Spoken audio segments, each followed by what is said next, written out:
Hello, my name is Hisko HULSING. My film Danse macabre, it's an animated short film that's been selected for the competition at the NSC Film Festival. My film is an animated apocalyptic nightmare about war, and it's set to the music of Shostakovich. Biggest inspiration for Danse macabre was the music from Shostakovich. When I heard it at age 20 or something, I already saw very clear images in my mind, you know, like very images about war basically and about terror. So that was the inspiration for this film. And then it's a very heavy film. I think people will either hate it or love it. And that's better than when they don't care, of course. But I hope that they love it. The film is kind of a warning against the rise of fascism, and it also talks about the absurdity of war. But it's a very multi-layered film. There's a lot of layers, but I always make my films and series in a way that people can follow it even if they don't understand all the layers. And some people will get it, some people don't. But even if they don't get it, it's a heavy experience or a very intense experience.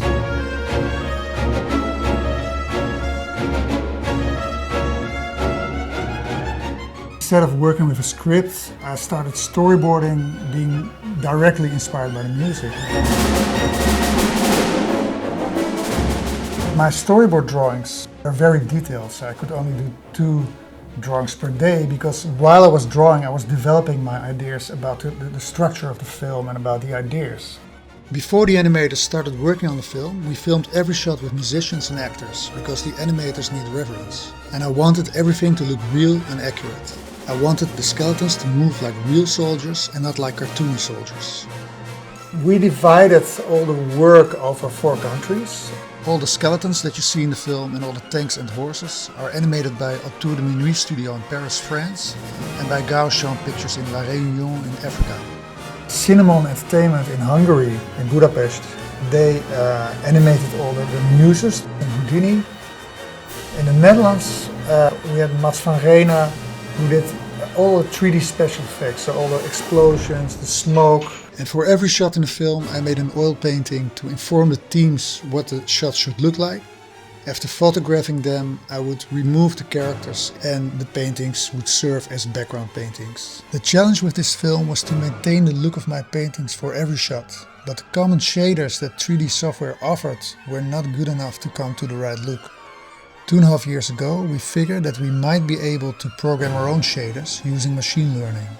Stijn Louise created a model based on hundreds of my paintings. Depth maps, normal maps, canny maps and crypto maps from the 3D animation from Blender and Houdini were then fed into ControlNet.